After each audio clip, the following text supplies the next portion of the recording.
Et vous, c'est quoi le bonheur pour vous ? Découvrez l'univers C'est quoi le bonheur pour vous ?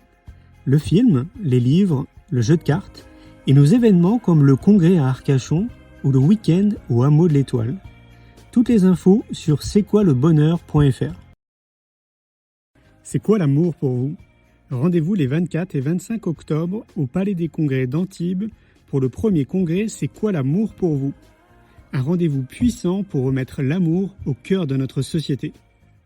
Pour prendre votre place, c'est très simple. Vous tapez « Congrès, c'est quoi l'amour pour vous ?» dans un moteur de recherche et vous pourrez prendre votre place directement sur le site.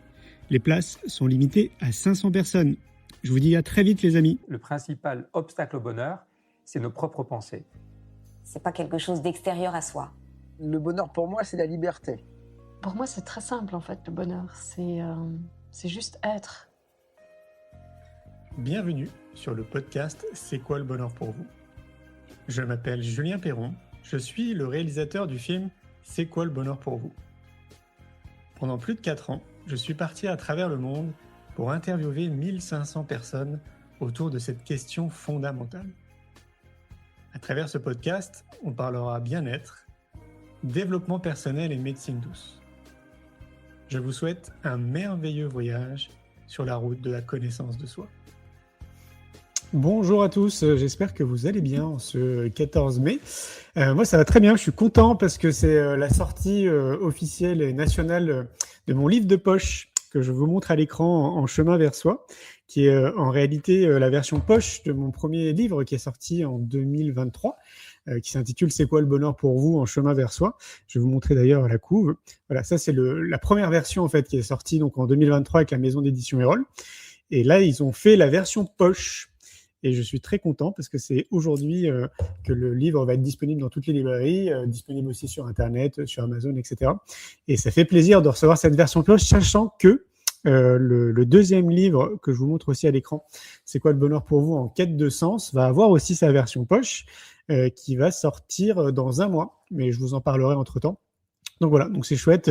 Bonne lecture à tous. D'ailleurs, je remercie encore tous les lecteurs qui m'envoient régulièrement des photos avec le livre ou vos commentaires pour m'indiquer que le livre vous fait beaucoup de bien, que ça a impacté votre vie de manière très positive. Donc, je suis ravi de tout ça. C'est vraiment l'objectif premier. Donc, merci beaucoup. J'en profite aussi pour vous parler de 2 actualités assez importantes. On est en train d'organiser le 2e week-end immersif C'est quoi le bonheur pour vous, qui va avoir lieu là du 31 juillet au 2 août dans un lieu qui est magnifique, qui se trouve au hameau de l'Étoile. C'est à 45 minutes de Montpellier. On va être 100 personnes sur place, à tous dormir en fait sur place au hameau de l'Étoile et à vivre des ateliers, donc dont moi je vais vous proposer des ateliers. On est 3, il y a Ludovic Leroux, Leonardo Pelagotti et donc moi-même, et tout va s'articuler autour du cœur, du corps et de la tête, et ça va être génial. Notamment d'ailleurs, Leonardo nous a dit ça, c'était cette semaine. Il va ramener, vous savez, des bacs de glace. Peut-être que vous avez déjà vu ça sur Internet. C'est plus ou moins à la mode, j'ai l'impression, quand même, depuis 2 ans. Ça vient de Wimorf, qui propose, en fait, de vivre une expérience dans la glace. Donc là, c'est une eau qui est à 0 degré pour créer ce qu'on appelle un choc thermique volontaire, un stress volontaire, qui apporte énormément de bienfaits à notre corps, à notre cerveau. Enfin voilà, ça a été prouvé par la science. Et donc, du coup, il vient avec ses bacs. Donc, on pourra tous tester ça pendant 2 minutes. Ça va être assez sympa. Je vais vous montrer d'ailleurs une petite vidéo qu'on a réalisée autour du hameau de l'Étoile pour que vous puissiez vous rendre compte du lieu dans lequel on se trouve, qui est juste incroyable. Ça se trouve vraiment en pleine nature. Il y a une piscine en plein milieu du hameau qui est une piscine semi-olympique. On a des salles qui sont magnifiques, qui donnent vue sur les Cévennes. Vous allez voir, c'est splendide. Il reste une 40aine de places si vous voulez venir. Donc, vous tapez week-end immersif, c'est quoi le bonheur pour vous dans un moteur de recherche et puis vous tomberez directement sur la page pour vous inscrire. Et puis, la deuxième actu, et pas des moindres, c'est le premier congrès. C'est quoi l'amour pour vous qu'on va lancer le 24 et le 25 octobre au Palais des Congrès d'Antibes. On est vraiment tout excité de ce premier congrès. Enfin, en tout cas, moi, le premier, parce que ça fait une 30aine d'années que je me passionne de l'amour, que je suis en train de créer là, tout un écosystème justement autour de la notion de c'est quoi l'amour pour vous. Je suis en train d'écrire mon 3e livre autour de cette notion. Je vais commencer la réalisation d'un film. Il y a un projet avec Erol qui va sortir aussi le 8 octobre. Et donc le congrès c'est quoi l'amour pour vous, ça va être 10 conférences, 16 ateliers participatifs pour que vous puissiez vivre des expériences, et puis 40 exposants autour de l'amour et puis de la connaissance de soi. Ça va être magique. Il y a Frédéric Lenoir qui vient notamment, il y a Nathalie Lefebvre, il y a Thérèse Argot, il y a Paul Devendre qui a adapté en spectacle, vous savez, le livre qui s'appelle « Les hommes viennent de Mars et les femmes de Vénus ». Voilà, on va parler sexualité consciente, enfin voilà, ça va être juste génial. Vous tapez congrès, c'est quoi l'amour pour vous, et vous allez tomber tout de suite sur le site pour prendre vos billets. La billetterie est déjà ouverte. Et là, elle est ouverte en ce qu'on appelle en early booking. Donc, on a mis 10% de réduction pour prendre vos billets. Voilà. Je vous montre la petite vidéo du Hameau de l'Étoile. Donc, pour le week-end immersif, c'est quoi le bonheur pour vous? Et on se retrouve tout de suite après avec Perrine. On va parler de neurofeedback, notamment. Où est-ce qu'on peut entraîner notre cerveau au bonheur? C'est une vraie question. À tout de suite. Vous avez vu, ce lieu est tout simplement sublime. On a hâte aussi de se retrouver là-bas. Je vais faire apparaître tout de suite Perrine. Bonjour Perrine. Bonjour Julien. Comment vas-tu? Très bien, ça me rappelle des bons souvenirs, le Hameau de l'Étoile, parce que je vis comme toi à Montpellier et que j'ai déjà fait des stages au Hameau de l'Étoile. Je confirme que c'est un lieu extraordinaire. Ouais, pour moi, c'est le seul lieu que je connais en France. On peut regrouper à peu près, je crois qu'ils ont 200 places pour dormir sur place et qui est logé en pleine nature. Je ne connais pas un autre lieu. Puis voilà, enfin, on mange super bien, c'est végétarien essentiellement. C'est assez incroyable. Ouais. Ouais. J'étais déjà en train de regarder dans mon agenda si j'étais disponible. Bah, écoute, ouais, tu es la bienvenue, il reste des places. Perrine, tu vas voir, en fait, 1 heure, ça passe très vite. Donc, on va rentrer dans le vif du sujet tout de suite. Je vais te laisser te présenter pour les gens qui ne te connaissent pas. Et puis, après, on discutera notamment neurofeedback. Qui es-tu? Je suis psychologue clinicienne depuis plus de 20 ans à Montpellier et je suis mère de 2 enfants neuroatypiques que j'adore, dont l'un qui a eu beaucoup de problèmes à la naissance et qui m'a permis de découvrir le neurofeedback, donc il y a 11 ans de cela. Et donc, le plus beau cadeau qui m'a été donné de trouver cet outil d'entraînement cérébral qui a changé totalement mon cerveau dès ma première session de neurofeedback et qui a réussi à faire le plus grand des miracles, qui a été d'arriver à faire dormir mon fiston. Ça faisait 18 mois qu'il ne dormait que 45 minutes par nuit, donc je tenais quasiment plus debout. Lui, il avait l'air jamais fatigué. Voilà, et ça a transformé toute ma vision de la psychologie. Ok. Donc je suis maintenant donc praticienne depuis 10 ans, formatrice depuis 7 ans et passionnée par le cerveau. Et j'ai pour habitude de dire à tous mes patients que pour moi, le cerveau est programmé pour le bonheur. Ah, magnifique. Oui. Alors, c'est intéressant parce que tu dis c'est un programme d'entraînement. Qu'est-ce que tu entends par là? Alors, le neurofeedback, ce sont 5 capteurs posés sur la tête et les oreilles qui enregistrent l'activité cérébrale du cerveau et qui ne fait que renvoyer des coupures du son à chaque fois que notre cerveau fait quelque chose de significativement différent. Ces coupures du son, elles sont significatives pour le cerveau parce que lui aussi, il sent qu'il fait une différence significative. Je compare souvent si vous vous mettez à faire du sport et que vous avez très très chaud, le cerveau sent la différence de température, il va renvoyer la transpiration pour réguler. Son boulot à lui, c'est de checker sans arrêt toutes nos différences significatives pour pas être sans arrêt dérangé et d'essayer de réguler pour notre survie et normalement notre meilleur état de vie. Et je me suis rendu compte avec, alors moi personnellement, parce que ça a été une transformation mais phénoménale alors que j'avais essayé des milliards de thérapies avant, du jour au lendemain, je ne me suis pas reconnue et je me suis vue optimiste, heureuse, à me regarder dans la glace et à m'aimer, à avoir confiance en moi. Et je me disais, mais d'où ça sort ce truc-là? Et ça sortait de mon cerveau. Et donc, il n'y a pas de stimulation, il n'y a pas de direction donnée, c'est juste une information comme les zébras sur le bord de la route qui nous informe que peut-être on est en train de partir dans le fossé. Et le cerveau, s'il juge que c'est pertinent, il essaye de réguler. C'est là qu'après, chaque cerveau est différent. Mais ça veut dire que tu viens pas pour une problématique donnée, c'est ça? Du tout. Ok.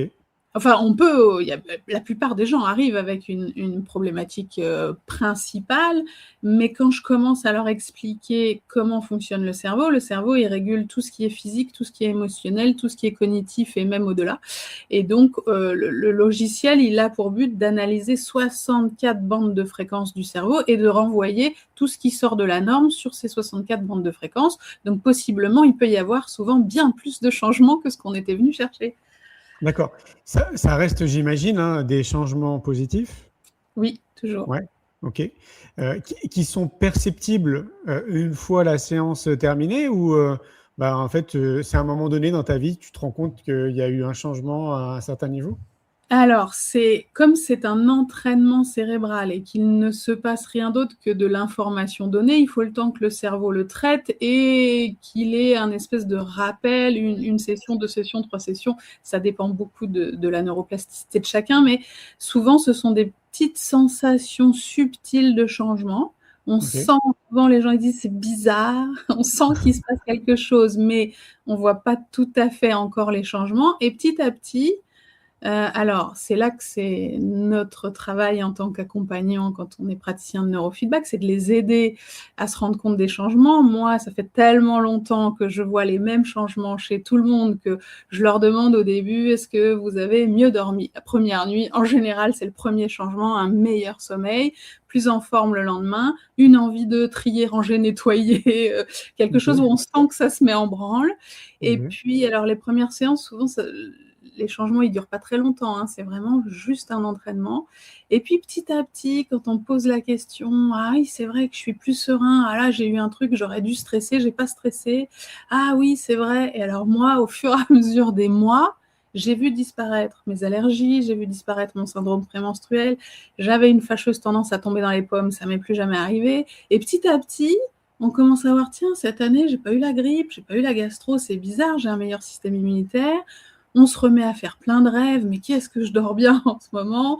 On sent qu'on a plus d'énergie et comme c'est quelque chose d'assez progressif que notre cerveau fait tout seul, souvent les gens au début ils disent oui, mais c'est peut-être dû à quelque chose d'autre. C'est peut-être parce que j'étais en vacances, c'est peut-être parce qu'on en a parlé. Et c'est parce que pour certains, c'est un espèce de on-off, comme si le cerveau il retrouvait toutes ses capacités, ce qui m'est arrivé à moi, que je sais que ça vient de l'entraînement cérébral. Et parce que certaines personnes, à un moment donné, le cerveau repère ses routes neuronales et quand on fait une petite piqûre de rappel, il le retrouve. Donc on sait bien que ça vient de l'entraînement cérébral. Mais notre cerveau est tout à fait capable de faire ce travail tout seul. Alors justement, parce que c'était la question que j'allais te poser, quand tu dis tout seul, ça veut dire que nous, après, chacun de notre côté, on peut... Ouais, ok. Parce que dans un de tes podcasts, il me semble que tu en parles, il y a beaucoup de mes patients qui sont des sportifs de haut niveau et qui cherchent à faire des séances pour plus de performance, pas forcément parce qu'ils ont un problème. Et quand même, ça les embête toujours un peu d'être dépendants d'un ordinateur, d'un logiciel.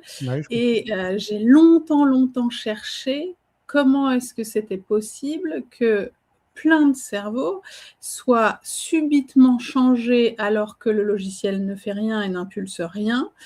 Et la réponse, c'est que notre cerveau est formidable, hein.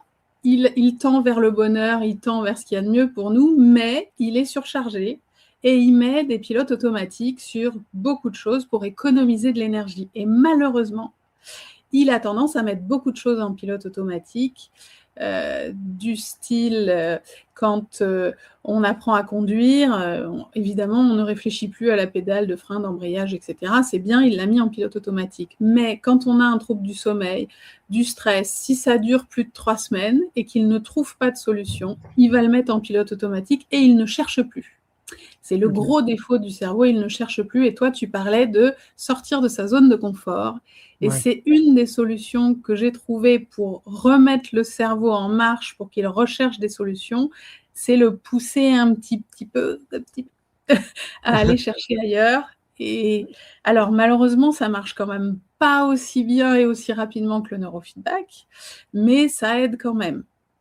Tu veux dire que de sortir de sa zone de confort, peu importe ce que c'est, ça participe à nous aider, quoi. Oui, parce que le cerveau cherche à nouveau des solutions là où il ne les cherchait plus. Mmh. Quand tu parles D'accord. de partir en voyage, de changer de lieu, etc., dès qu'il y a du nouveau, le cerveau, il est obligé d'aller chercher partout à l'intérieur de notre OK. cerveau des ressources. Et donc, il réouvre des dossiers qu'il avait laissés complètement OK. aux archives. Ouais, je vois. Donc du coup, ça fait un rapprochement avec cette citation, tu sais, où on dit que le mouvement, c'est la vie et la vie, c'est le mouvement. Du coup, ça fait sens, ouais. Oui. OK. Oui, et une de mes grosses, grosses, grosses découvertes, parce que sur moi, ça a été phénoménal, sur mon fils, ça a été quand même assez extraordinaire, mais il avait beaucoup, beaucoup de problèmes. Alors, dû à la neuroatypie, mais aussi dû à un facteur extrinsèque physique, et j'ai mis 8 ans et demi à le trouver. Et donc, le neurofeedback l'a énormément aidé à dormir, à réguler ses émotions, à retrouver de la mémoire, parce qu'évidemment, 18 mois pour un bébé sans dormir, il ne se souvenait jamais du mot à prononcer, etc. Et j'ai fini par trouver fortuitement qu'il avait un frein de langue très, très, très, très court qui mettait en tension totalement toute la base de la mâchoire et qui l'empêchait de fermer la bouche, de respirer par le nez la nuit. Donc, il continuait d'avoir un sommeil pas très réparateur. Il était de mauvaise humeur le matin. Il avait des gros problèmes de posture, de déglutition, donc des problèmes digestifs. Enfin, il y avait encore des choses. Le neurofeedback a aidé à quand même passer la constipation qui était infernale, mais il restait une espèce de truc bizarre où je me disais quand même, il y a quelque chose qui devrait être mieux. Et il était quand même très...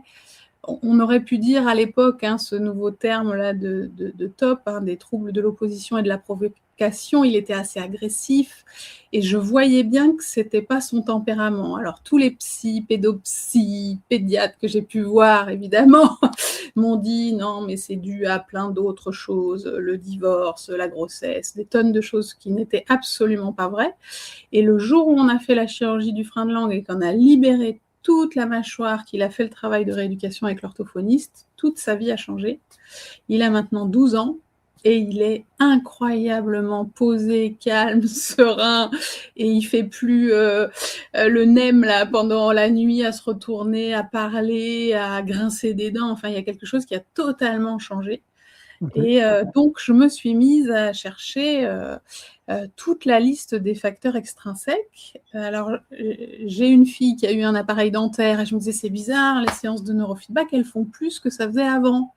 Et j'ai mis des mois avant de comprendre que c'était depuis qu'elle avait l'appareil dentaire. Donc, l'appareil dentaire qui a tendance aussi à verrouiller la mâchoire et à tendre la base du crâne empêche ou réduit la neuroplasticité. Et alors depuis, j'ai vu tellement d'adolescents. Julien, si seulement il pouvait y avoir beaucoup de gens qui écoutent ce podcast et qui comprennent que l'appareil dentaire, de façon esthétique, pour redresser 2 ou 3 dents, c'est l'ennemi numéro 1 du cerveau. On voit plein d'ados qui vont très très mal, phobie scolaire, dépression, tentative de suicide. Tout ce qui met dans cet état-là, ça vient d'un truc mécanique. Une fois qu'on enlève l'appareil dentaire, on fait une séance d'ostéo, un peu de neurofeedback, et tous les parents me disent, c'est incroyable, j'ai retrouvé mon enfant comme avant. Ça met une tension, quand on est en colère, on est comme ça, là on les met comme ça, donc ils sont nerveux, tendus, et ça verrouille complètement la neuroplasticité à un âge où ils doivent être flexibles, résilients, apprendre plein de choses, trouver leur père, etc. Et on est là en train de réduire tout leur champ des possibles. Pour moi, c'est le drame absolu. En plus, j'ai un père qui est dentiste et qui détestait déjà les appareils dentaires pour les scolioses que ça faisait. J'insiste lourdement sur le fait qu'en période de croissance et d'adolescence, l'appareil dentaire, même si c'est un petit peu remboursé par la sécurité sociale, vraiment essayez d'éviter. Je le dis à tous mes patients. Alors, ça concerne tous les ados parce que moi, je me rappelle plus jeune justement avoir eu des appareils dentaires. J'ai pas de souvenir d'avoir eu des difficultés quelconques. Est-ce qu'on peut considérer que ça touche, je sais pas, peut-être plus de 60% des jeunes ou Je ouais. dirais 90%. Moi, j'ai vu Okay. 2 ou 3 ados seulement qui n'avaient pas l'air d'avoir de troubles du sommeil ou de troubles une espèce de tension corporelle. Je ne sais pas pourquoi eux, ils n'avaient pas ça. Est-ce que c'est dû à la façon dont l'orthodontiste pose les bagues, les fils, la façon dont le corps est déjà flexible ou pas? Et après, il y a quand même aussi ce facteur si le cerveau ne fait pas la mise à jour, c'est assez particulier, hein, il ne va peut-être pas se rendre compte qu'il ne peut pas, et donc il va continuer de fonctionner à peu près normalement chez certains, par quelque chose qui n'est pas forcément idéal. C'est-à-dire, il y a des gens qui me disent « Ah non, mais moi, tout va bien, je vais très très bien, mais je suis curieux, j'ai envie d'essayer le neurofeedback. » Et finalement, quand on fait la première séance, il y a plein de choses qui se révèlent qui n'allaient pas.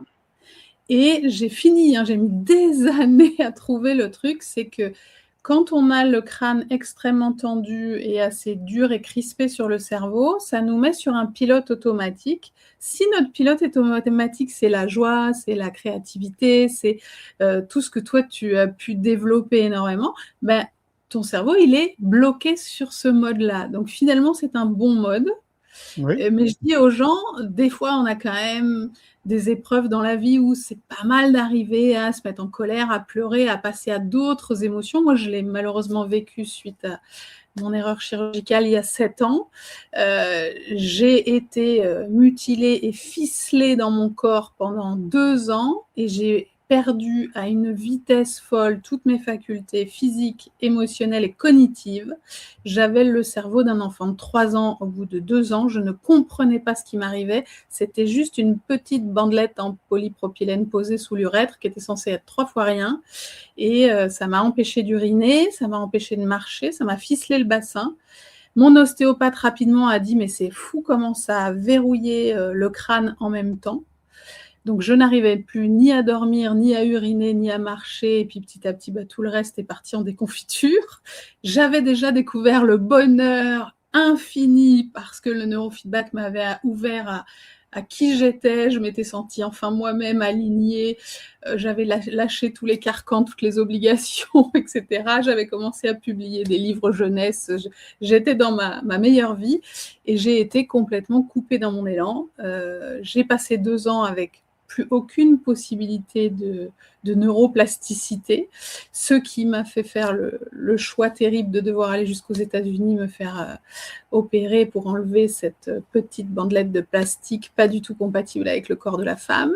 Ça m'a quand même coûté 17 000 €, et je mets des années à me remettre et je ne suis plus du tout comme avant, mais j'ai récupéré une capacité cognitive tout de suite en enlevant cette espèce de maillage sous l'urètre. Donc j'ai vu qu'il y avait un facteur extrinsèque que je retrouve chez les femmes qui font du vaginisme, chez les personnes qui ont des cicatrices liées à des césariennes. C'est-à-dire que le corps, pour moi, est le premier facteur de résistance. Lacan disait « il n'y a de résistance que celle de l'analyste ». Moi je dis « il n'y a de résistance que dans le corps ».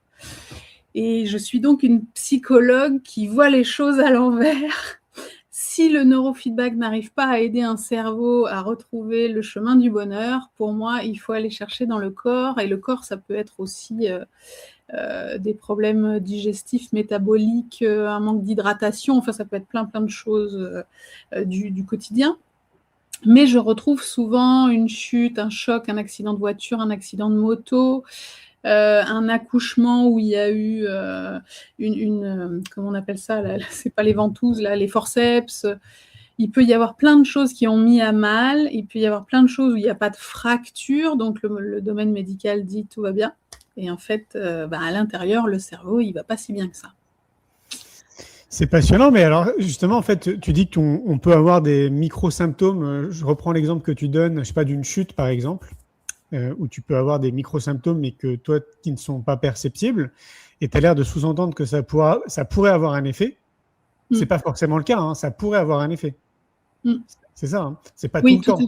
Oui, ok. Pas tout le temps. Et l'effet, du coup, il est imperceptible. À quel moment dans ta vie tu te rends compte qu'il y a un bug? Alors, c'est ça, c'est une question, très très bonne question, parce que j'ai vu des tonnes et des tonnes de patients et de patientes, parce que comme le neurofeedback va très vite, j'ai oublié de dire ça quand même, hein, c'est tellement rapide que j'ai un turnover énorme et j'adore ça. C'est-à-dire que vraiment les gens ils viennent pour aller mieux, ils ont envie d'aller mieux et ils vont mieux. Et ensuite, je les revois plus et puis ils en parlent autour d'eux. Et j'ai vu beaucoup de personnes avec des burn-out, parce que c'est le mot à la mode, et ils pensent que c'est un événement particulier à un moment donné, trop de stress, trop de surcharge de travail. Et finalement, quand on remonte le fil et qu'on trouve, alors je suis aidée de deux fabuleuses ostéopathes qui arrivent à trouver dans le corps où ça a péché. Pour l'une d'elles, c'est un accident de voiture avec une ceinture juste qui a bloqué tout le diaphragme et qui après est venu mettre tout le corps à l'arrêt. Et le corps et le cerveau sont fabuleux. Ils continuent d'avancer, ils continuent. Les enfants, c'est pareil, ils n'arrêtent pas de tomber, etc. Mais ça continue d'être dans la résilience et l'adaptabilité jusqu'au jour où, pof, d'un coup, ça ne s'adapte plus parce qu'on a vidé les batteries.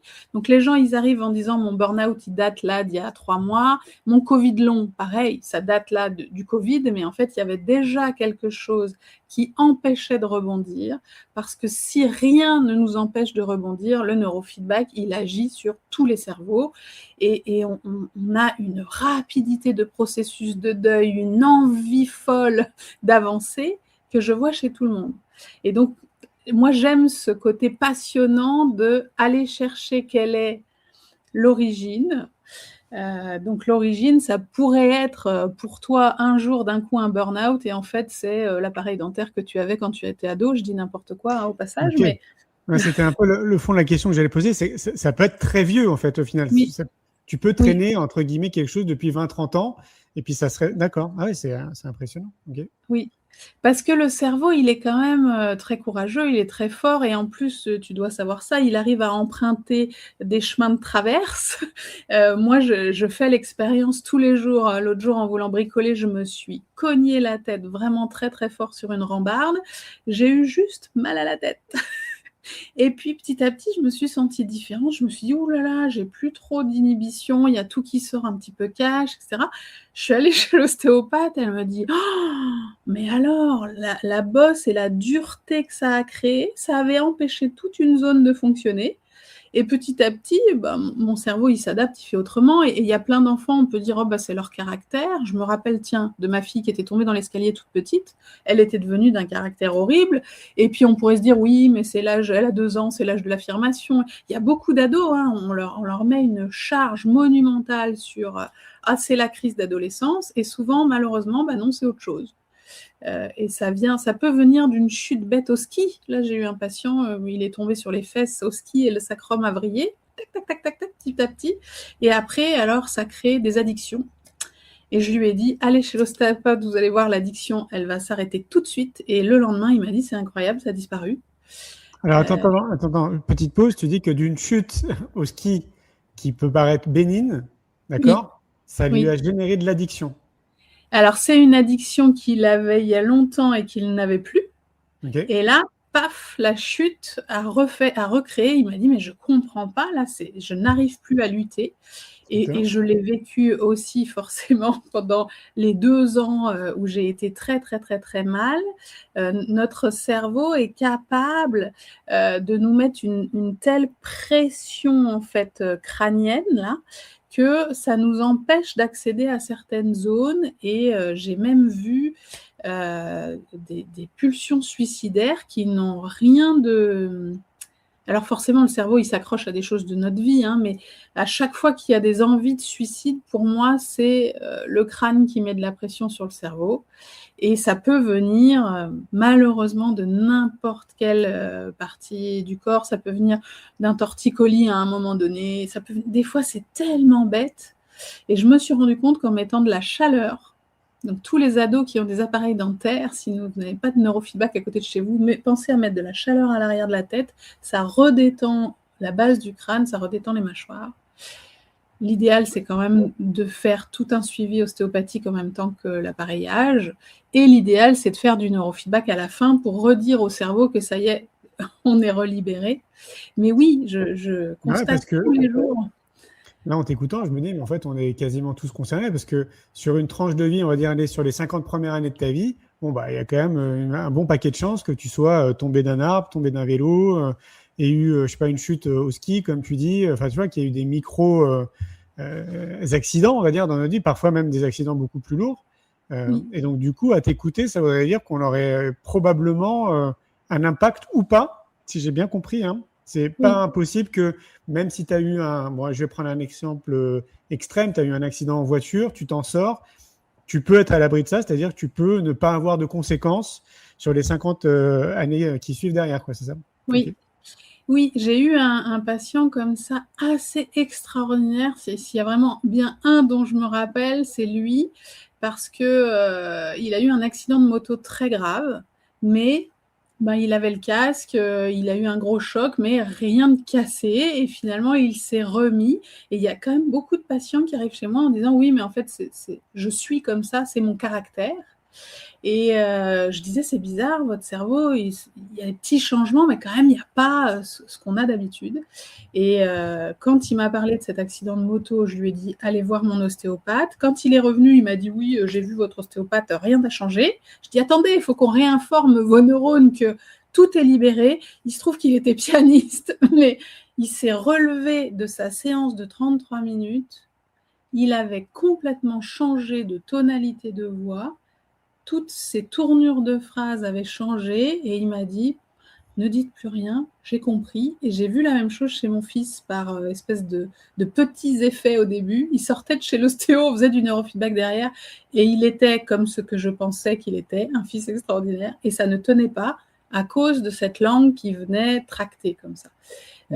Ce pianiste, ça a été vraiment quelque chose de saisissant, d'une croyance ancrée. En fait, il y a plein de petites choses où on se dit « Ah oui, mais moi, je digère pas bien. Ah oui, mais moi, j'ai un système immunitaire qui est pas terrible. Ah oui, oh non, mais moi, je suis un petit dormeur. » Ça, c'est ce que j'entends le plus. Je leur dis « Vous allez voir, faites un peu de neurofeedback et regardez vos nuits après. » Et le cerveau, des fois, c'est sur un petit truc ici ou là. C'est pas quelque chose qui nous empêche complètement de fonctionner. Et puis après, il y a ceux comme moi qui allaient plutôt bien, mais où commencer l'entraînement cérébral, ça m'a ouvert tellement de portes. J'ai toujours adoré écrire, mais j'avais l'impression d'être sur un travail un peu scolaire, de pas... Et là, subitement, au bout de quelques séances, j'étais prise d'une folie d'écriture. Alors, la plupart des artistes, ils ont une folie de peinture, de sculpture, des morceaux de musique qui germent comme ça. On a l'impression vraiment que notre cerveau est fait pour être créatif, sauf qu'on n'y a pas forcément autant accès que ce que l'on pense. Donc l'entraînement cérébral, tu l'as dit, ça peut être pour n'importe qui a envie de découvrir qui il est et tout son potentiel, que parfois on va mettre des années à toucher du doigt par des rencontres, par du travail, par des voyages. Des lectures. Oui, des lectures, tout à fait, des lectures, oui. Si vous avez des questions pour Perrine, profitez-en parce qu'il nous reste une petite demi-heure. Le neurofeedback, ça existe depuis combien de temps? Ça existe depuis, alors le neurofeedback dynamique, parce que moi je pratique le dynamique neurooptimal, ça existe depuis 26 ans. Ah ouais, ok. Oui. Ok. Même... C'est appuyé, parce que tu sais, on est en France, alors en France, il y a quand même un paquet de personnes qui accordent du crédit dès qu'il y a des études scientifiques, voire les neurosciences qui s'y intéressent. Est-ce qu'il y a des études qui valident un peu ces process? Alors, la difficulté du neurofeedback dynamique, contrairement au linéaire, c'est que c'est une méthode de bien-être. On n'a pas, nous, de diagnostic, on n'analyse pas d'électroencéphalogramme, on donne l'information au cerveau et on le laisse faire ce qu'il doit faire. L'ancien, le linéaire qui existe toujours, hein, il est thérapeutique, on cible symptôme par symptôme et il y a un diagnostic de départ et on essaye de remettre le cerveau sur la droite ligne. Le dynamique, il dit notre cerveau sait ce qui est bon pour nous mieux que n'importe qui d'autre et donc on va le laisser décider de ce qu'il doit faire, de la route neuronale à emprunter. Et donc il y a beaucoup d'études. Il y a tout un énorme labo italien qui vient de publier un livre de 400 pages, ce sont des médecins, des psychologues, sur l'immensité des changements, mais on ne pourra pas ni prouver par des analyses d'électroencéphalogramme, ni prouver par on sait exactement qu'est-ce qui se passe dans le cerveau au moment où on donne l'information. Ça, on n'a pas encore cette information-là. Après, il y a eu énormément d'études ciblées sur des symptômes, c'est-à-dire, c'est encore un labo italien, ils ont regardé les acouphènes, un groupe placebo, un groupe qui fait l'entraînement cérébral, et ils ont dit, ah bah oui, il y a bien plus d'efficacité. Il y a eu la même chose pour le TDAH, qui est très connu. Ouais. Il y a eu quelques études qui ont été faites avec des groupes témoins, et ça a été au départ beaucoup sur les addictions et les traumatisés de guerre, les vétérans, sur l'épilepsie. Les 2 premières études du tout début de la naissance du neurofeedback, c'était pour... Et qui ont été extrêmement positifs, j'imagine. Oui, tout Ouais. à fait. Ok. Après, à Montpellier, par exemple, malheureusement, à un moment donné, ils ont fait une étude. Je me suis dit, ils vont prendre le neurofeedback. Ils sont restés sur les médicaments Ah, ok. parce qu'on remarque autant d'efficacité du neurofeedback que du médicament, mais le médicament, c'est beaucoup plus facile à prescrire. C'est moins coûteux. Il n'y a pas besoin d'acheter le Forcément. système. Il n'y a pas besoin de prendre un salarié. Et c'est tellement dommage parce que le neurofeedback, c'est 100% naturel. Bah oui, j'ai bien l'impression. J'aimerais bien que tu nous réexpliques, parce que tu nous l'as dit brièvement, tu me dis si j'ai bien compris. En gros, tu peux être en train de regarder un film ou écouter une musique, et en fait, Oui. d'un coup, on va arrêter donc le son, c'est essentiellement autour du son. On Oui. va stopper le son, puis après, ça va reprendre derrière. C'est aussi simple que ça. Aussi simple que ça. Ce sont des micro-coupures et que l'on n'a même pas besoin d'écouter, hein. On peut dormir pendant la séance. Je sais que j'ai pas mal de chefs d'entreprise qui sont très friands de cette méthode parce qu'ils viennent, ils font leur sieste, ils repartent et le cerveau se régule. Donc la coupure du son, c'est vraiment une micro-coupure, c'est comme un petit grésillement. C'est 3 fois rien et en même temps, ça peut changer toute une vie. Ouais, j'avoue, ouais. Il n'y a pas de... Autant, j'ai l'impression qu'il y a quand même beaucoup d'effets positifs par la suite. Est-ce qu'on pourrait avoir des effets négatifs? Jusqu'à présent, je n'ai pas vu d'effet que les gens ne souhaitaient pas. Après, il peut y avoir un passage avec des maux de tête. Vraiment, le cerveau, il travaille. Il peut y avoir un passage où on est très, très fatigué. Je dis, c'est de l'entraînement cérébral, comme si vous alliez à la salle de sport. Donc, les premières séances, on est un petit peu rincé. Il peut y avoir des évacuations d'émotions. J'aime bien dire, même si c'est une méthode de bien-être, il y a quand même un effet un peu thérapie accélérée à l'envers, c'est-à-dire d'abord on va mieux et puis après en discutant on comprend d'où tout ça sortait. Moi je trouve que ça a changé ma vie par rapport à des gros traumas que j'avais travaillé en hypnose, en EMDR, en thérapie, en tout ce qu'on veut, en rebirth. Enfin, j'ai essayé énormément de choses. Et là, vraiment, d'un coup, on a l'impression que ça y est, le cerveau, il a enlevé le quantum émotionnel, il a rangé le dossier dans un tiroir et on n'est plus sans arrêt avec ça sur le devant du bureau qui nous fait répéter des choses, qui nous rend la vie lourde et compliquée. Et j'ai vu des gens avec des traumatismes absolument atrocissimes. Et là, je reçois plusieurs adolescentes, malheureusement, qui ont vécu des choses très graves et elles ne sont pas obligées de me le raconter. Et ça, c'est un vrai plus. Et leur cerveau fait le job. Et quand elles ont complètement arrêté de dormir parce que le trauma, il tourne en boucle, arrêté de manger et qu'il y a quelque chose de l'ordre de l'effraction corporelle qui a été insupportable, le cerveau, il va quand même faire le job. Et j'avoue que c'est, pour moi, en tant que psychologue, c'est vraiment un pur bonheur de pouvoir apporter ça à des gens qui, avant, auraient dit « mais moi, je ne veux surtout pas parler de ce qui m'est arrivé ». Ouais, bah oui, j'imagine, ouais. Après, c'est vrai que quand tu vas voir un psychologue, bon, bah, l'idée, c'est quand même de parler. Et malheureusement, je dirais, l'idée, c'est quand même de parler, malheureusement. Parce que quand on parle, on peut aussi reboucler la boucle neuronale et réentraîner le cerveau à rester sur ce chemin-là. Ok. Ce qui n'est pas forcément toujours le mieux à faire. Et j'ai appris beaucoup. Hein. C'est clair. J'ai appris. Enfin, tu as un positionnement en tant que psychologue qui est assez unique. Ah oui. Non, mais quand les gens commencent à me raconter leur vie, je leur dis surtout pas. Est-ce que c'est vraiment indispensable pour vous de me le raconter? Moi, je n'ai pas besoin de savoir ce qui ne va pas. J'ai besoin de savoir vers où ils veulent aller. Et moi, je suis garante de OK, on va dans cette direction-là. Pour certains, ils sont en dépression, en arrêt maladie. Il y a eu un problème avec un chef. Il y a eu du harcèlement. Ils sont au fond du trou. OK. Et ils sont là en train de tourner en boucle. Oui, mais comment je vais faire pour prolonger mon arrêt, me mettre en invalidité? Et au bout de 4-5 séances, Ah bah finalement, je me suis dit que j'allais faire des CV, j'allais postuler pour autre chose, puis en fait, je vais démissionner et il trouve le super job qui va bien. Et moi, je suis là, j'observe. Et j'ai vraiment une autre phrase assez fréquente que je dis, c'est les gens pensent qu'ils ont de la chance. Et au début de ma pratique, les gens me disaient « Oh, depuis que je viens vous voir, j'ai de la chance ». Alors, j'étais psychologue pendant des années avant, mes patients ne me disaient pas ça.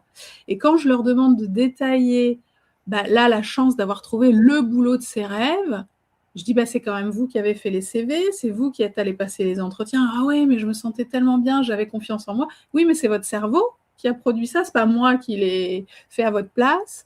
Et il y a beaucoup de gens qui ont, comme ça, quitté un compagnon avec qui ça allait pas, qui rencontrent enfin l'amour. Le cerveau, il booste la libido, il enlève des tonnes de choses au niveau des croyances qu'on a pu ancrer, il est capable de nous faire prendre des directions.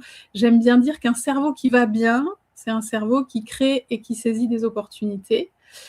Si l'hémisphère droit va moins bien, on crée moins. Si l'hémisphère gauche va moins bien, on saisit moins. On a du mal à prendre des décisions, passer à l'action. Le pire étant après de procrastiner, de tourner en rond.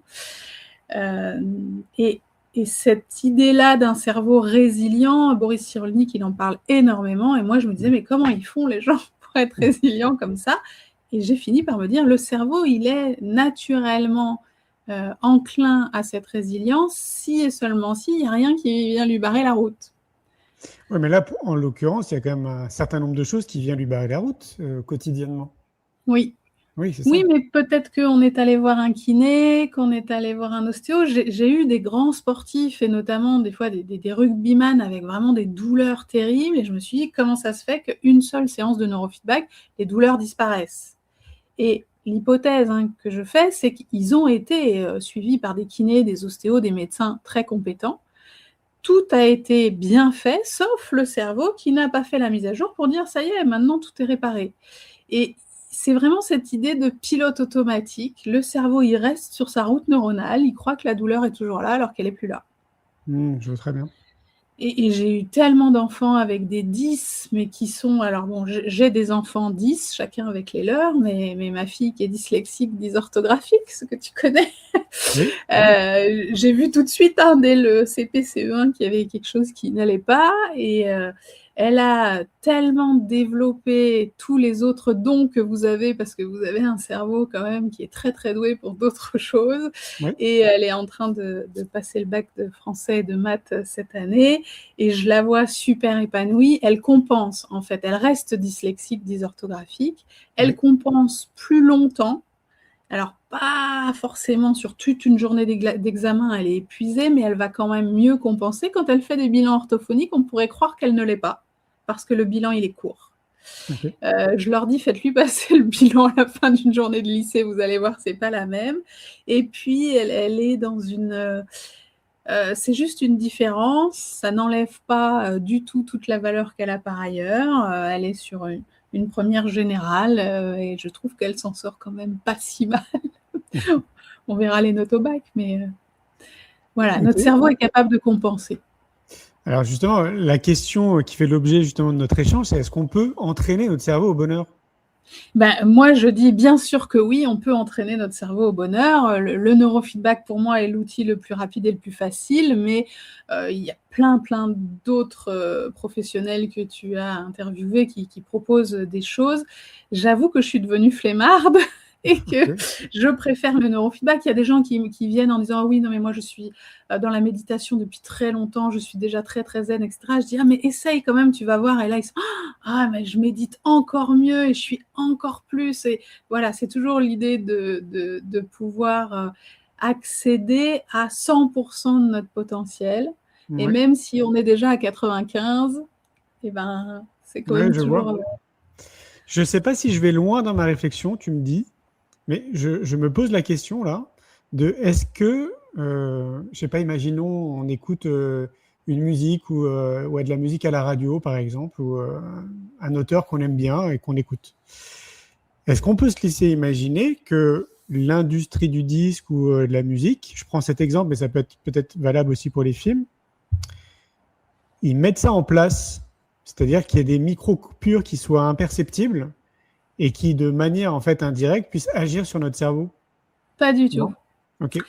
Pas du tout. Si moi, quand je fais des séances à des bébés, par exemple, je leur mets pas le casque parce qu'un bébé n'aime pas du tout être, voilà.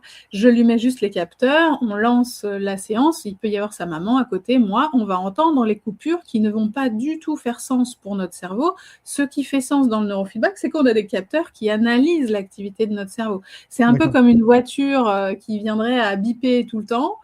Si elle bip que quand il y a plus d'essence, que quand il y a un écart de conduite ou un obstacle qui passe devant, oui, le bip, il est pertinent. Si ça sonne et s'il y a des coupures tout le temps, un jour, il y a une dame qui m'a dit ça, « Oh, ma télé, elle commence à grésiller en ce moment. » Je me suis dit, je faisais du neurofeedback. Non, Ok. malheureusement, non.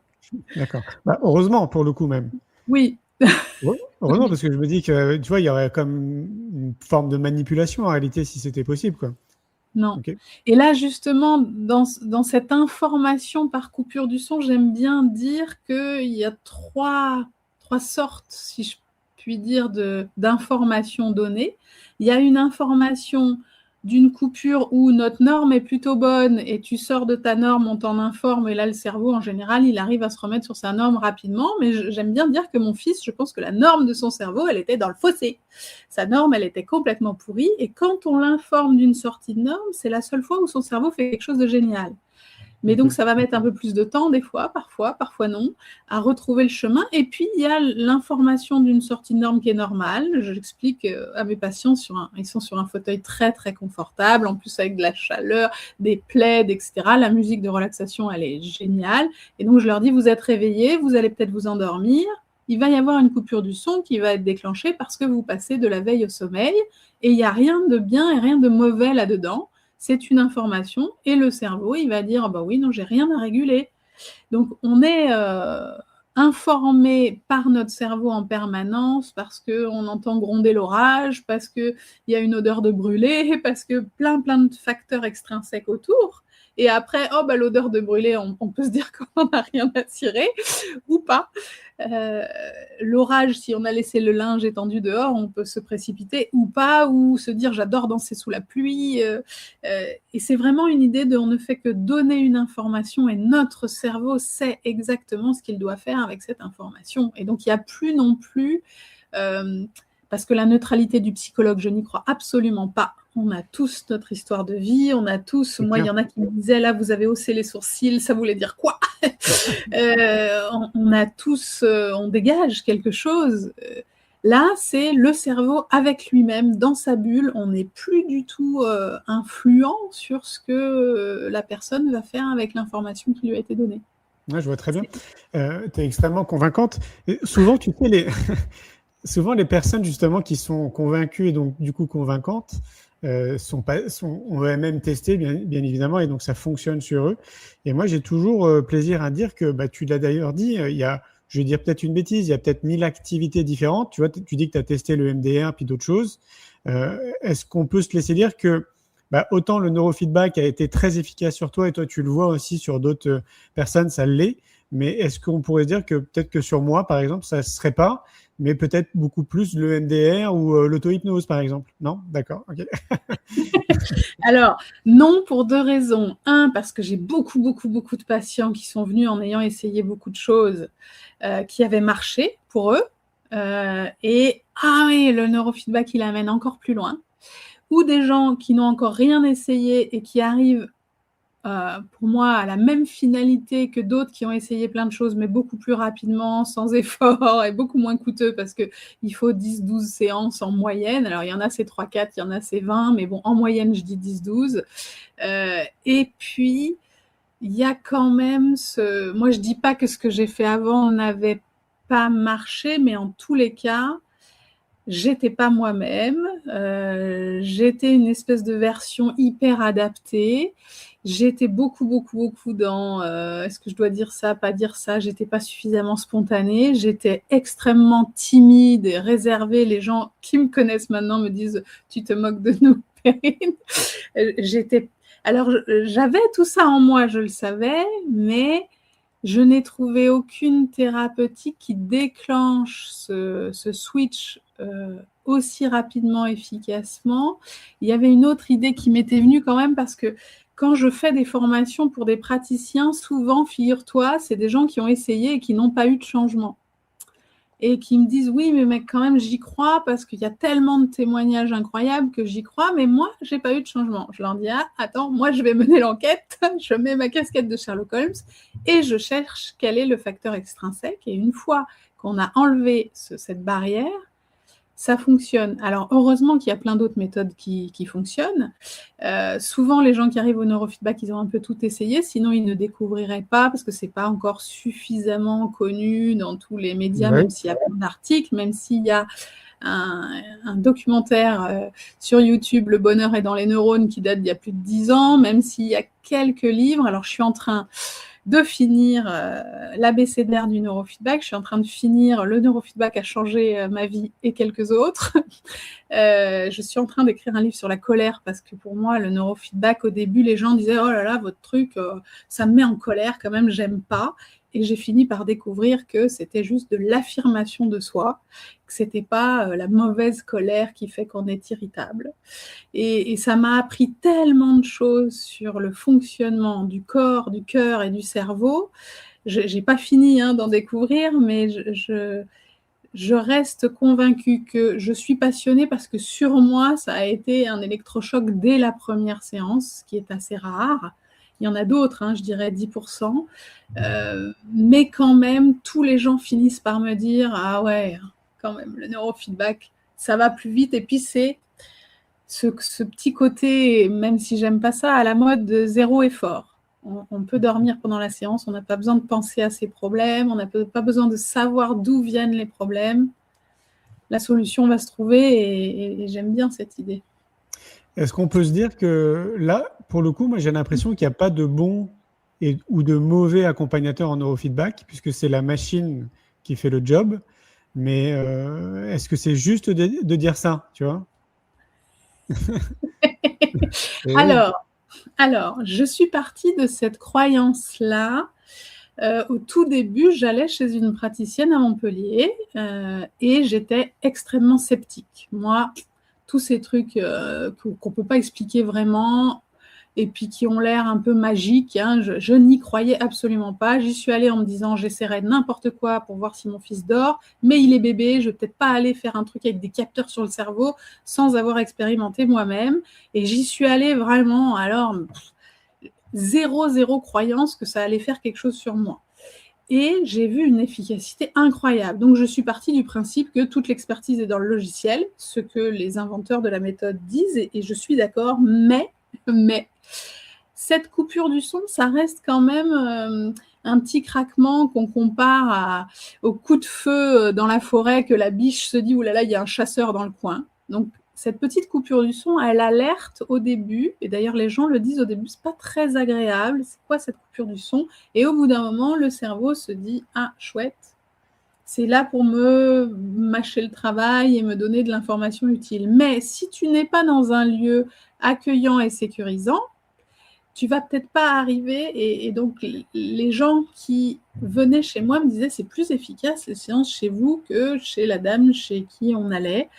Et je me suis beaucoup interrogée là-dessus. Et puis, il y a cette connaissance aussi du cerveau, des facteurs extrinsèques. Il y a pas mal de praticiens qui disent « Ah, mais si, n'importe quel cerveau doit se réguler. » Et donc, le neurofeedback, il est censé donner un mode d'emploi à votre cerveau et votre cerveau est censé faire le job. Et si le praticien ne cherche pas les facteurs extrinsèques, il va dire « Ah non, moi, je sais pas, mais si ça marche, c'est vous qui voyez pas les changements. » Ou il peut avoir des phrases maladroites comme ça. Et puis, s'il ne sait pas expliquer, moi, la métaphore que je prends pour les maux de tête, c'est quand tu vas faire du sport, tu as des courbatures. Est-ce que tu vas râler contre le coach sportif parce que tu as des courbatures? Il va te dire hey, « mais c'est comme ça, t'entraînes ton muscle, à un moment donné, tu as des courbatures. » Le neurofeedback, c'est pareil, ça peut de temps en temps faire un petit peu des maux de tête qui ne durent pas, et puis on a plein d'astuces pour faire diminuer ces maux de tête ou les faire disparaître, et ça, c'est très positif. Souvent, il y a des changements énormes après les maux de tête. Si on ne sait pas expliquer ça, les personnes, elles ne vont pas avoir envie de revenir, pas se sentir en confiance avec le Ouais. professionnel.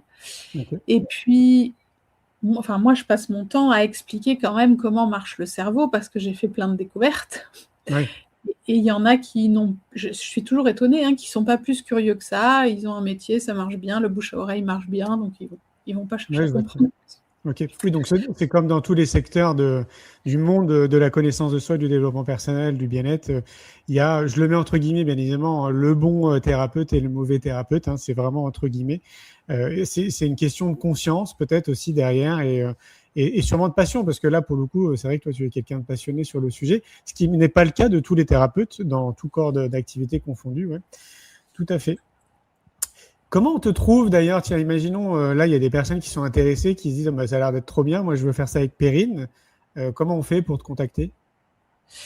Alors, je n'ai plus du tout d'agenda en ligne parce que j'ai trop de demandes. J'ai 2 D'accord. mois d'attente pour un premier rendez-vous pour ceux qui voudraient, faire de l'entraînement cérébral avec moi.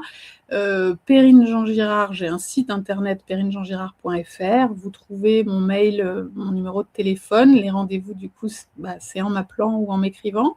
Ok. Et puis pour ceux qui voudraient se former, parce qu'il n'y a pas besoin de prérequis autres pour moi que d'avoir envie d'aider son prochain et d'être un peu passionné par l'humain, le développement personnel et les neurosciences, mais c'est mon site neurofeedback34.fr.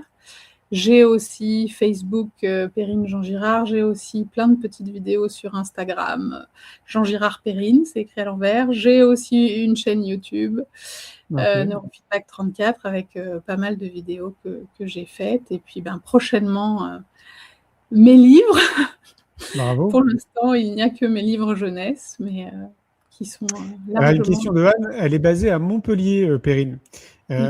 D'ailleurs, pour une personne qui ne serait pas de Montpellier, hein, qui serait à Paris, par exemple, elle va dans un moteur de recherche et elle tape neurofeedback Paris, elle va tomber sur des praticiens? Normalement, en tapant neurofeedback dynamique ou neurofeedback neurooptimal Paris, vous allez trouver. Après, sur mon site internet Neurofeedback 34, il y a une carte des praticiens que j'ai formés, dont je peux un peu plus garantir le suivi parce que je propose de la supervision, parce que je suis quand même toujours là dès qu'ils ont une question, même si ça fait 5 ans que je les ai formés. Donc, il ne faut pas hésiter à m'envoyer un petit message pour me dire j'habite à tel endroit, qui est-ce que vous me conseillez? Après, il y a plein d'autres. On est 5 formateurs en France, donc il y a plein d'autres praticiens que je ne connais pas qui sont certainement très bons. Le bouche à oreille, c'est quand même... Voilà. Et fiez-vous au téléphone déjà, on sent, ou quand ils ont des vidéos, des choses comme ça, on sent... Est-ce que tu as une idée justement du nombre de professionnels en France qui pourraient exercer le neurofeedback? Ah, c'est une question qu'on me pose souvent. Je sais qu'en France, on est le pays sur lequel ça se développe le plus. Il y a 85 pays au monde qui l'utilisent. C'est en train de germer là en Grèce, en Roumanie. Enfin, il y a plein de pays qui sont en train de se développer avec le neurofeedback. En France, on a dépassé les 1000 praticiens, c'est sûr, mais après, il n'y a pas une comptabilité très... Il n'y a pas un annuaire, tu sais, genre national qui regroupe tous les praticiens en neurofeedback, quoi. Non, on n'a pas encore ça. Certains ont essayé de le faire, mais tout le monde n'est pas forcément tombé sur l'information. Et puis, il y en a qui n'exercent plus entre-temps, il y en a qui sont partis à la retraite, il y en a qui combinent 2 activités aussi, beaucoup. Parce que j'ai formé des médecins, j'ai formé des psychologues, mais j'ai formé aussi des orthophonistes, des kinés, des comptables, des architectes, des ingénieurs. Enfin, il y a plein de gens qui un jour ont fait un burn-out et ont dit « Ah tiens, le neurofeedback c'est génial, je vais en faire mon métier ». Ça ne m'étonne pas. Dernière question, Perrine, et pas des moindres, c'est peut-être la question la plus importante de notre échange. C'est quoi le bonheur pour toi? Ah, je me la suis beaucoup posée depuis quelques jours, Julien.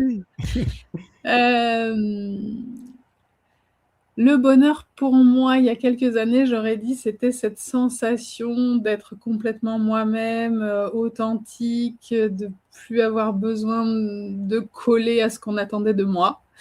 Et puis, entre-temps, mon corps est quand même bardé de handicaps, de douleurs chroniques, de choses très, très, très, très difficiles. Souvent, quand on me voit en vidéo, on n'a pas du tout l'impression que j'ai du mal à marcher, que je supporte des douleurs et une incontinence et voilà, je suis privée d'une grosse partie de ma vie de femme, malheureusement. Je suis en train de finir d'écrire un livre aussi là-dessus, sur ce scandale honteux des chirurgiens qui se font de l'argent sur notre dos. Et donc le bonheur maintenant, pour moi, je dirais qu'il se limite à cette créativité, cette transmission de tout ce par quoi je suis passée et cette capacité que j'ai encore de pouvoir aider l'autre. Je dirais que c'est ça qui me tient vivante ces dernières années. J'avoue que je suis passée quand même pas loin de ne plus du tout être de ce monde. Et puis, mes 2 enfants qui me rendent heureuse tous les jours. Mais ça, la maternité, la parentalité, pour moi, c'est un des grands bonheurs de la vie. Merci Perrine. Avec plaisir. C'était passionnant. Eh bien, écoute, je te souhaite une très belle journée. Merci beaucoup. On a encore du soleil pour ne pas changer à Montpellier. C'est ça. Et puis, je te dis à tout bientôt. Oui, à bientôt, Julien. Ciao, ciao. Ciao. Et voilà, les amis, c'était Perrine Jean Girard. J'espère que vous avez passé un bon moment avec nous. Donc, c'est autour du neurofeedback. Passionnant, le neurofeedback. Alors, attendez, je vois une question. Pourrait-il y avoir des résultats du neurofeedback sur un homme borderline ? Ah, désolé. Je pense qu'on peut sûrement trouver des informations si vous allez dans Google, un moteur de recherche, peu importe, et que vous vous renseignez autour du neurofeedback. Si vous avez des questions particulières qu'on n'a pas évoquées là aujourd'hui, n'hésitez pas à faire vos propres recherches. C'est là où on est le mieux servi. En tout cas, je pense que c'est une approche qui vaut le coup de se renseigner. Je vous rappelle donc les 2 actus. Deuxième week-end immersif, c'est quoi le bonheur pour vous ?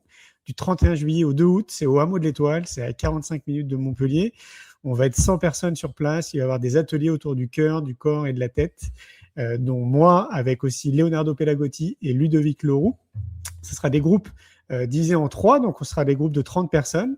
Il reste 40 places, je crois, de mémoire, si vous voulez venir. Donc vous tapez dans un moteur de recherche « Week-end immersif », c'est quoi le bonheur pour vous ? Et la dernière actu, c'est notre premier congrès. C'est quoi l'amour pour vous ? On va parler amour, notamment de manière très large et transversale. Et ça sera les 24 et 25 octobre au Palais des Congrès d'Antibes. Pareil, vous tapez congrès, c'est quoi l'amour pour vous ? Dans un moteur de recherche. Et vous tomberez très facilement sur le site pour prendre vos billets. La billetterie est déjà ouverte. Elle est ouverte à ce qu'on appelle en early booking. Donc, il y a 10% de réduction avec un code promo. Je vous souhaite le meilleur là où vous êtes. Je vous laisse avec cette petite vidéo du Hameau de l'Étoile pour vous faire rêver, pour vous montrer là où on va se retrouver cet été du 31 juillet au 2 août au week-end immersif. C'est quoi le bonheur pour vous ? Allez, à tout bientôt. Ciao, ciao. Un grand merci pour votre écoute. J'espère que vous avez passé un bon moment avec nous. Pour prolonger l'expérience, c'est quoi le bonheur pour vous ? Et continuer votre cheminement sur la connaissance de soi, je vous invite vivement à lire mon livre « C'est quoi le bonheur pour vous ?» que vous trouverez dans toutes les librairies. Jouez et amusez-vous avec le jeu de cartes entre amis, avec des inconnus, dans le monde de l'entreprise, à l'école. Regardez le film « C'est quoi le bonheur pour vous ?» Et surtout, prenez soin de vous. Je vous souhaite un merveilleux voyage vers vous-même.